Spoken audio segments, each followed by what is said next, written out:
So we have here garlic, onion, hot dogs, potatoes and carrots, and we have this liver, our meat. Let's go. So dito na ako maggigisa sa pinatuhan natin ng carrots and potato. So unahin na natin ang ating bawang. Sunod natin ang ating sibuyas.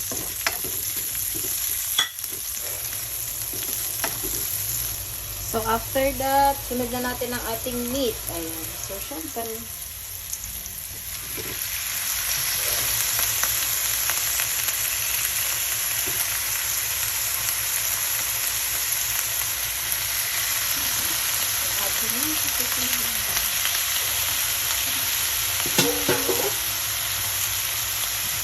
So, ayan. Inimix na natin. Gagamit ako nitong, wood na pangsukay kasi yung ginagamit ko is medyo malambot siya. So, ayan. Mix natin ng very, very light. Ayan.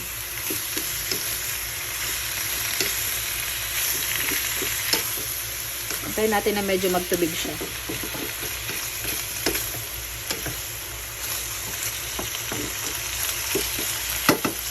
Siyempre, kailangan din natin ng, ayan, tomato sauce. So, ang kinuha ko is yung Filipino tsaka yung original.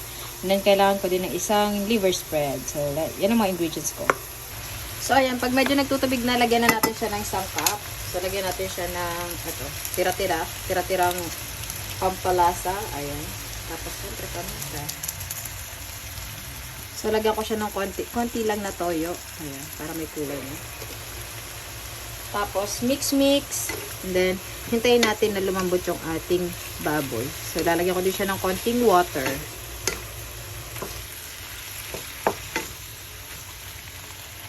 So, lagyan natin ng konting water. Tapos, palambutin natin yung meat. So, ayan. Pwede na nating ilagay ang ating tomato sauce. Lagay ko na itong dalawa. Malambot na din yung baboy. So, lagay na natin yung dalawang yan.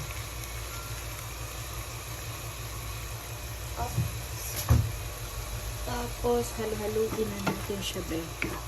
Mga mazars.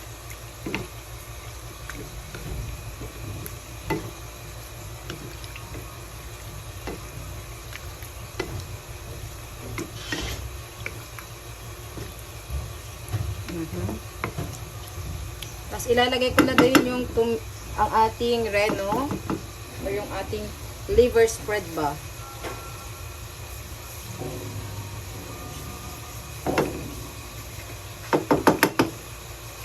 Hirap ah. Wait.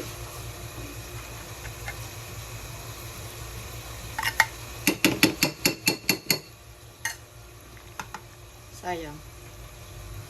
Diba? Tapos mix na natin yan.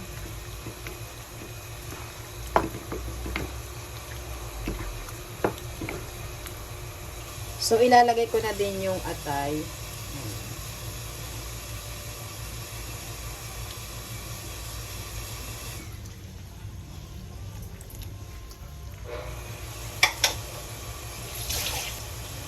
Haluin na natin. Pakuluan at hintayin natin siyang kumulo at medyo maluto yung ating atay. Tapos ilalagay na natin yung ating carrots and potato.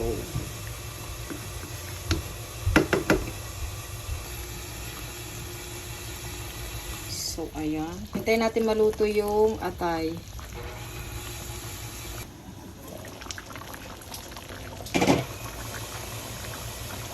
So, ayan. Pwede na natin ilagay yung ating half-cooked na carrots and potatoes. Ayan. So, medyo maliliit to kasi mga kasama ko is hindi naman nila, ayan, pinipili nila eh. So, para maluto talaga siya. Makain yung carrots and potato. So, ayan. Hintayin ko lang na maluto pa, na very light yung ating carrots and potato. Tapos, ilalagay ko na yung hotdog. So, ayan. Hintayin ko lang na medyo maluto din yung carrots and potato. Kasi half cook lang yan eh. So, tapos, ilalagay na natin yung ating hotdog. So, look at that. Look at the sauce.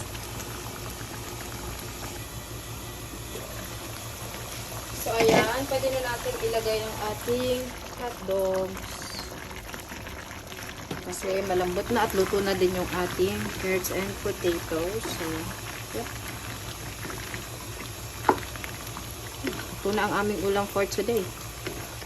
So, tinikman ko na din to. Okay na yung lasa. Dinagdagan ko lang ng konting asin. Ayan. So, yan.